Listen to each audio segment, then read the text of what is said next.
tugagan liniyangiz mana shu holatda tekis bo'lishi kerak. Orqa yo oldi pastga tushib yo tepa ko'tarilib qolgan bo'lishi kerak emas. Hop, endi biz pastini, shagovoy indaqasini, poycha qismini hosil qilamiz. Hop, poycha qismini hosil qilish uchun mana bizda общий shalvar mana shu matoni o'zi eniga keldi-ku, polni enini o'lchab, o'rtasini belgilab qo'yamiz. Mana 71 ekan, 35,5 ni mana belgilab qo'ydim. Endi pastki qismiga kenglikni qo'yamiz. Hop, pastki qismiga kenglik mijoz xohishiga qarab bo'ladi.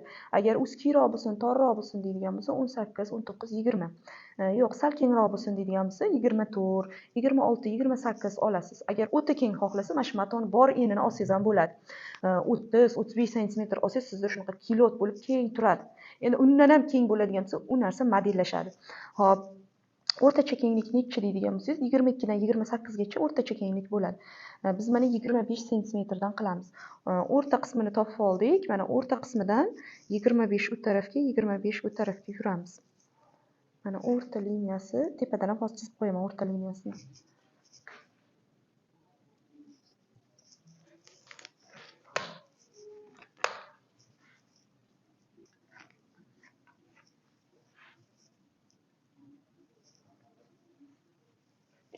Mana uzib chizdim, chunki bu liniya kesilmaydi bizda. Agar siz yoniga chok soladigan bo'lsangiz, unda harakat kengligi ko'proq bo'lishi kerak, mato enliroq bo'ladi. Mana o'rta qismidan 2 sm oldiga yurib, o'shandan ajratasiz. O'shanda oldi detalsiz kichkina bo'ladi.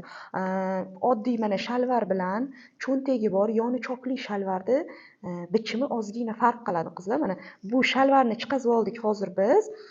Yoni chokli, cho'ntakli shalvarni oldi detali kichkinaroq bo'ladi. Bir xil bo'lib ketmaydi. Uni ham offlayndagi qizlarga biz to'liq tushuntiramiz. Ya'ni shalvarda, oddiy shalvarda alohida o'taman. Cho'ntakli, yoni chokli shalvarda alohida o'tib beraman. U cho'ntakli shalvarda mush qo'ygan bichimini ko'rsatganman-da qizlarga. Xo'p, davom etamiz. Endi 25 sm dan belgilab oldik. Общий kenglik 50 sm bo'ldi. Endi mana shagovoy qismlarni chizib olamiz.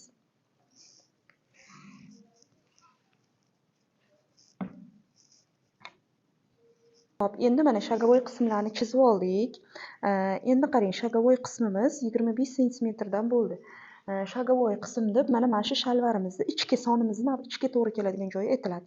Yon qism bokovoy deyiladi. Endi mana shu liniyani o'lchab 74 ekan, yarmi 37. Markaz liniyasidan 0,5 sm ichkariga kiraman. Bu bizga nima uchun kerak? Shalvarimiz tortishib qolmasligi uchun, ya'ni choklari tortishib qolmasligi uchun kerak. Bu yenglarda ham ishlanadigan narsa. Mana ko'p kirmadim, 0,5 yedirib yubordim. Hozir bu yog'ini kesib ag'dirganimizda u yog'ini ham to'g'rilab yuboraman. Yoki bu yog'iga ham kesib qo'ysam bo'ladi, alohida kesamiz. Endi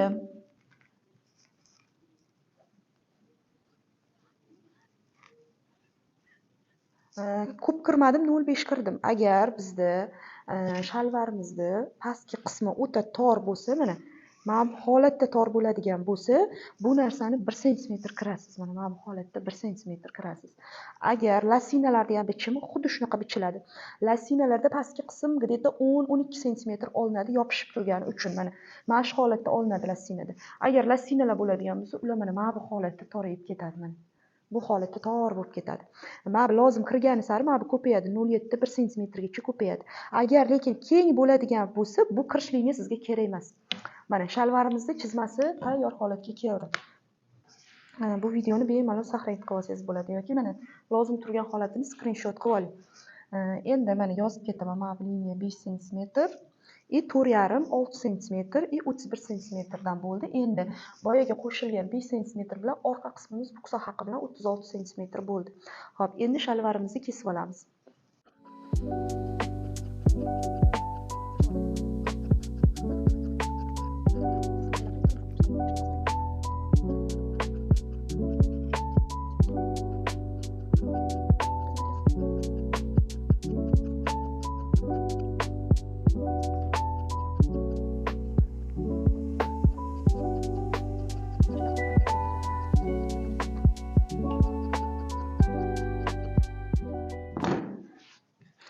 Mana shalvarimizni kesib oldik. Hozir ezoza tikib sizlarga ko'rsataman.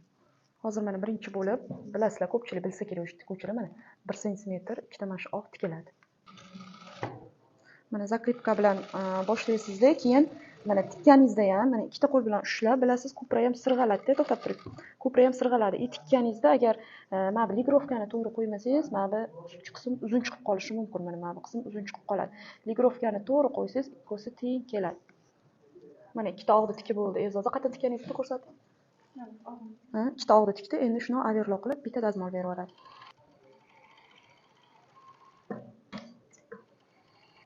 Mana hozir bu yoqlarni tikib oldi-da, e'zoza. Endi qaranglar, og'ini yopishda doim orqa liniya mana katta turibdi. Orqa detalimiz tagida turadi.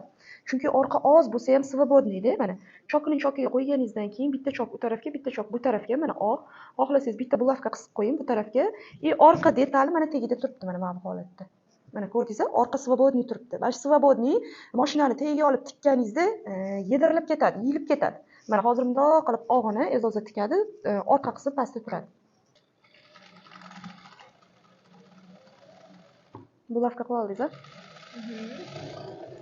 Ligrovka qilib. Mana har tikkaningizda ligrovka qilyapti mana tagini. Mana har bitta chok yuryapti-da, ligrovka qilib tikilyapti. Bulavka qilib olgansiz, o'rtasi mana bulavka rolni kelib berdi. Chok-chokiga kelib berdi.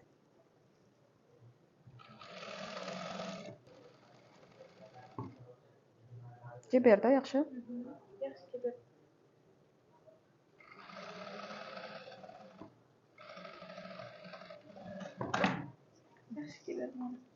Bo'ldi, endi bitta overlock qilib yuboring. Mana og'ini aylantirib overlock qiling.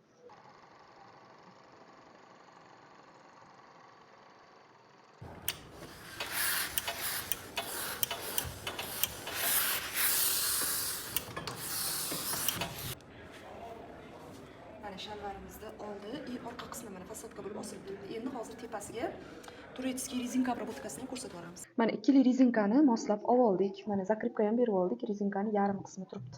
Yarim qismini mana oldidagi chokiga bulavka qilasiz. Farqi yo'q, oldidagi chokmi, orqadagi chokmi, просто markazini belgilab qo'ysangiz bo'ldi. Bulavkalardagi rezinka aylanib ketmasin. Endi mana choki bor liniyani bu chokiga qo'yib, ya'ni shalvarda hozir ikkita chok turibdi, mana bu chokiga qo'yamiz. Mashinani chokini 5 ga qo'yamiz. Barin tortib, uchidan tezda tikib ketamiz. Buni bir yo'la overlockda qilib yorsangiz ham bo'ladi, lekin overlockda siljib ketishi mumkin. Shuning uchun avval struchkada tikib olib, keyin overlock qilsangiz udobno bo'ladi. Rezinkani tortib, moslab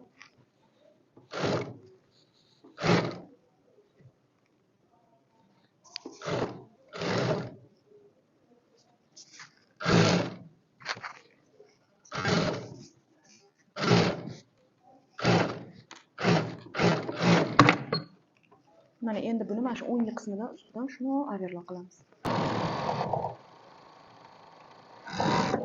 Bo'ldi. Overlock qilib oldik. Overlock qilib oldik-da, mana chokdan boshlab o'zini bukasiz, overlockni o'rtasida tikib ketasiz. Mashinani choki to'g'rida turibdi. Mana shu holatda rezinkani qo'shib olsangiz, rezinka bo'shashib ham ketmaydi, hech narsa qilmaydi rezinkaga. Ba'zilar qo'shmaydi-yu, chokka rezinka bo'shashib ketsa almashtirish ham qiyin deb. Buni mustahkam tiksangiz, u lozim chirasa chiriydi, lekin rezinkaga hech narsa qilmaydi. Mana shu holatda tortasiz, pastki qismini mana bundoq qilib tortganingizdan keyin bu tekis bo'ladi. Rezinkangiz aylanib ketmaydi shunda mana. Mana bu holatda qilamiz. Yenglarga ham xuddi shunaqa qilib ishlatsangiz bo'ladi. Rezinkani mana tortamiz. Mana bu holatda tikamiz. Mana ko'rdingizmi? Hozir e'zoza tikib davom ettiradi. Tiking mana.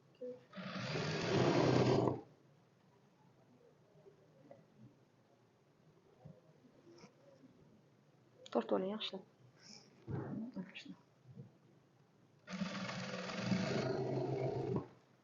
Bo'ldi. Bo'yini bitta ko'rib olamiz. Молодец. Bo'yini bitta ko'ramiz. Yupqa mato bizga ikkitalik buksangiz ham bo'ladi yoki overlock qilib buksangiz ham bo'ladi. Bo'yini o'lchab oling bitta. Mana oldi qismidan o'lchaysiz bo'yini 102,5 qopti. 2,5 cm ketgan rezinkaga 2,5 tagida bukishga qolgan. Hozir shuni overlock qilingda 2 cm bukib qo'ying buni. Keyin manekenda ko'rsatamiz. Bo'ladi. Tagini dazmolladingiz-a? Mana manekenga kiydirdik. Orqasini ham bitta ko'rsatingiz hozir. Mana orqalari, fasadkalari chotki turibdi. Hech qayerda osilmagan. 48 razmer anaqamiz manekenimiz bu. Qaranglar, vashshe zo'r chiqdi mana. Mana shu usulda bichib tikib ko'ringlar. Fikringlarni kommentariyada обязательно qoldiringlar. Videoni bemalol saqlab olsanglar bo'ladi. Mana qizlar, mana shu usulda standart bolshimerka ketaveradi. Молодец. E'zozaga ham kommentlar yozib ketinglar mana. O'zi harakat qildi. Молодец.